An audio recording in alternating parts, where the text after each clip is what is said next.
샬롬, 말씀 읽어주는 김기웅 목사입니다. 오늘도 기대하는 마음과 사모하는 마음을 가지고 하나님의 말씀 함께 읽겠습니다.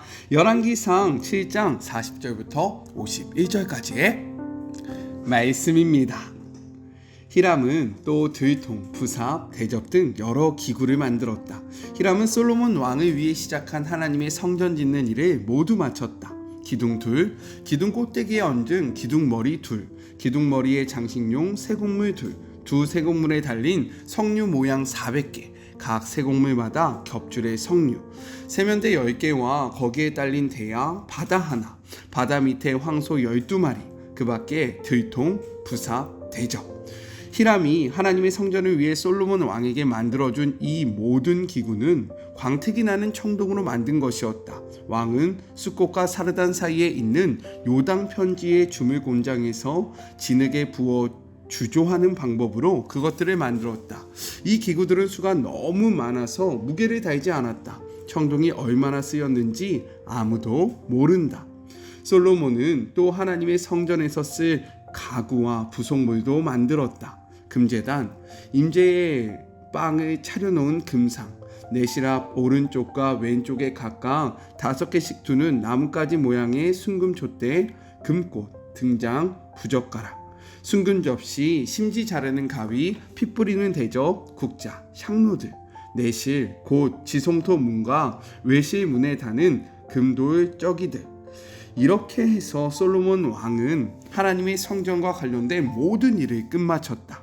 그는 아버지 다윗이 거룩하게 구별해 두었던 물건, 곧 은과 금과 기구들을 가져다가 하나님의 성전 보물 보관소에 두었다. 이것은 하나님의 말씀입니다. 솔로몬은 성전 기구 제작의 총책임자였고요. 히람은 왕의 명령을 받아 소임을 다한 충성된 놋 장인이었습니다. 40절부터 47절은 히람이 만든 놋기구를 요약하고 있고요. 48절부터 50절은 솔로몬이 만든 금기구를 요약하며 마지막 51절, 다윗이 성전을 위해 따로 구별한 금, 은 기구들을 여호와의 성전 곳간에 둠으로써 성전 건축을 마무리하는 내용이 오늘 본문에 담겨져 있습니다. 이를 통해서 두 가지를 함께 생각해 보았으면 좋겠어요. 먼저 첫 번째, 솔로몬과 히람의 연합을 통해 세워진 성전에 대해서 기록을 하고 있습니다. 앞서 이야기한 것처럼 오늘 본문은요, 40절부터 47절 히람이 만든 성전 앞에 두은 두 놋기둥, 그리고 성전 뜰에 둔 놋바다, 소받침, 놋 물두멍과 받침술에 여러 놋 기구들에 대해서 자세히 설명하며 나열합니다. 이어서 48절부터 50절은요, 성전 기구의 총 제작자로서 솔로몬을 소개하면서 성전 내부에서 사용된 금 기구에 대해서 설명하며 나열하고 있다는 거예요. 이렇듯 하나님의 성전은요, 이것이 중요한데 이스라엘과 이방의 합작품이라는 사실입니다. 놋 제조 기술자인 이방인 히람의 활약상을 특별히 부각시킴으로써 하나님이 거하실 처소가 이스라엘 백성들만의 손이 아닌 이방인의 손에 의해서 건축되었음을 알려주고 있다는 거예요. 이는요, 앞으로 유대인과 이방인이 서로 구별 없이 하나 되어서 하나님을 만나고 섬기는 신약 교회를 보여주고 있고, 더불어 유대인과 이방인의 구별 없이 완전히 세워진 하나님의 나라를 예시하고 있다라는 겁니다.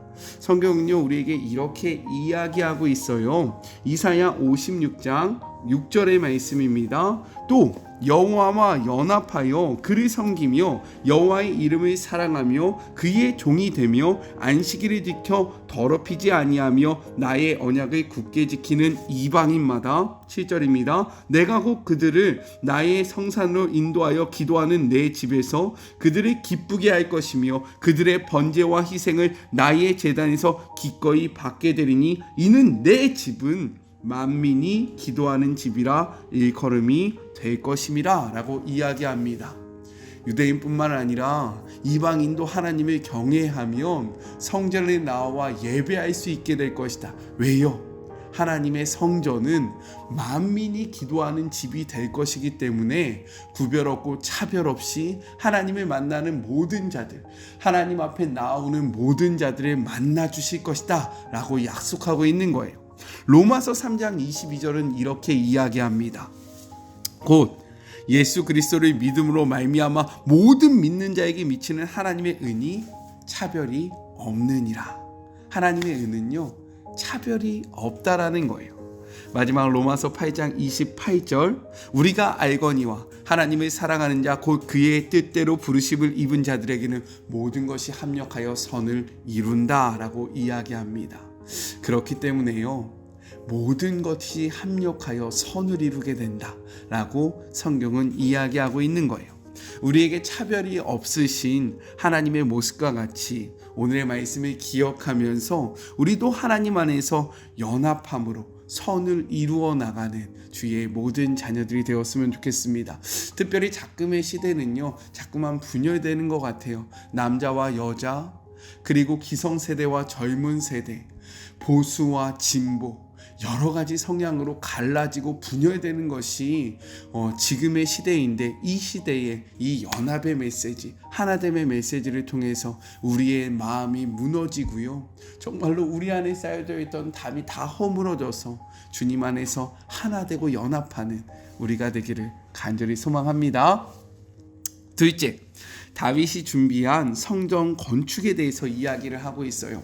성전 건축을 마무리하면서 성경은 이렇게 이야기하죠. 47절입니다. 기구가 심히 많으므로 솔로몬이 다 달아보지 아니하고 두었으니 그 논 무게를 능히 측량할 수 없더라. 왜요?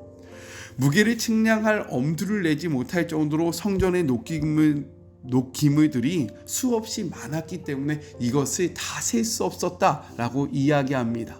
왜 이렇게 많은 녹기물들이 생겼을까요? 바로 다윗의 준비 때문이었다라는 거예요. 역대상 22장 3절의 말씀 같이 한번 읽어볼까요? 다윗이 또 문짝못과 거멀못에 쓸 철을 많이 준비하고 또 무게를 달 수 없을 만큼 심히 많은 놋을 준비하였다라고 이야기해요. 다윗이 많은 것들을 준비하였기 때문에 그 무게를 달 수가 없었다라고 성경은 이야기하고 있는 거예요.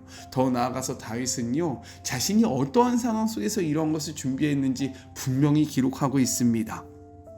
역대상 22장 14절의 말씀이에요. 내가 환난 중에 여호와의 성전을 위하여 금 10만 달란트와 은 100만 달란트와 녹과 철을 그 무게를 달 수 없을 만큼 심히 많이 준비하였고 또 제목과 돌도 준비하였으나 너는 더할 것이다 라고 이야기해요.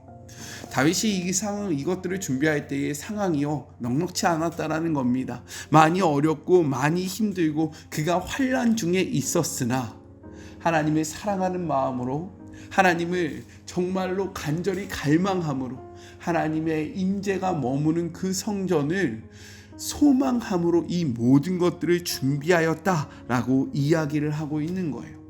이어서 성경은요, 오늘 본문 51절 이렇게 마무리합니다. 솔로몬 왕이 여호와의 성전을 위하여 만드는 모든 일을 마친지라. 이에 솔로몬이 그의 아버지 다윗이 드린 물건 곧 은과 금과 기구들을 가져다가 여호와의 성전 곳간에 두었더라 라고 이야기해요.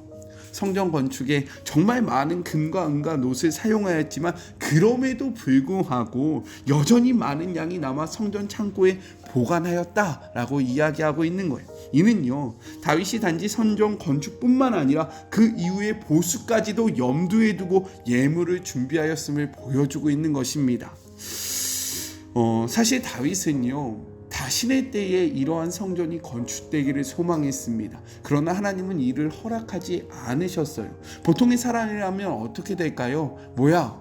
나 때에 준비하지 않아? 나 때에 이것들을 만들 수 없어? 그렇다면 난 안 해! 라고 포기할 법도 한데 다윗은요, 그렇지 않았다라는 거예요. 하나님의 거절 앞에 그는요, 이 모든 것들을 하나하나 준비하기 시작합니다. 비록 내가 이것을 완성하지 못한다 할지라도 내가 하나님을 사랑하기 때문에 나는 이것들을 준비하겠다라는 마음으로 자신이 이 결말을 보지 못할지라도 이 준비를 모두 다 이루어 나갔다라는 거예요. 저는요, 이러한 다윗의 모습을 우리가 담기를 소망합니다. 그리하여 우리가 열매를 거두지 못하는 일이라고 해서 실망하지 말고요, 하나님의 때를 바라보며 끝까지 최선을 다해 우리가 할 수 있는 일들을 감당하는 저와 우리 사랑하는 마리모 가족들이 되었으면 너무나도 좋겠습니다. 우리 같이 기도할까요?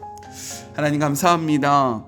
하나님의 성전이 완성되었습니다. 그러나 이 성전은요, 이스라엘 사람들을 통해서만 이루어진 것이 아닙니다. 이스라엘 사람과 이방인의 연합으로 세워진 것이 하나님의 성전이었습니다. 이것은 하나님 앞에 차별이 없는, 정말로 하나님 앞에 나오는 자, 모든 자들을 차별하지 아니하시는 하나님의 모습, 그리고 앞으로 임할 하나님의 나라가 어떠한지를 우리에게 분명히 보여주고 있는 하나의 예시라는 사실을 기억하게 하여 주시옵소서. 지금은 우리 너무나도 많이 갈라져 있습니다. 우리의 성향과 우리의 모양과 우리의 유익을 따라 자꾸만 갈라집니다. 이러할 때에 연합과 하나의 메시지, 하나님의 메시지는 성경의 이야기입니다. 우리가 이 말씀을 붙잡고 협력하여 선을 이루며 모이기에 힘쓰는 주의 모든 자녀들 되게 하여 주시옵소서. 다윗은 비록 자신이 소망했던 그 기도의 제목이 거절되었으나 낭망하지 아니하고 좌절하지 아니하고 하나님의 성전을 위하여 모든 것들을 준비하였습니다. 우리도 이와 같은 다윗의 모습을 담기를 소망합니다. 우리 때의 결실을 보지 못한다 할지라도 하나님을 사랑하는 마음으로 우리가 지금 할 수 있는 일을 최선을 다하여 준비하는 주의 모든 자녀들 되게 하여 주시옵소서. 함께 하실 주님을 바라보며 거룩하신 예수님의 이름으로 간절히 기도드립니다. 아멘. 연합하여 선을 이루어 나가는 우리 모두가 되었으면 좋겠습니다. 또 나의 때에 이루지 못한다 할지라도 하나님을 사랑하는 마음으로 지금 우리가 무엇을 해야 하는지를 분명히 깨닫고 우리가 정말로 할 수 있는 모든 것들을 다 준비해 나가는 우리 사랑하는 마리모 가족들이 되었으면 좋겠어요. 저는요, 또 내일 만나도록 할게요. 사랑하고 주님의 이름으로 축복하면서 오늘 하루도 힘내세요. 우리 내일 만나요. 안녕. 오늘도 수고하셨습니다.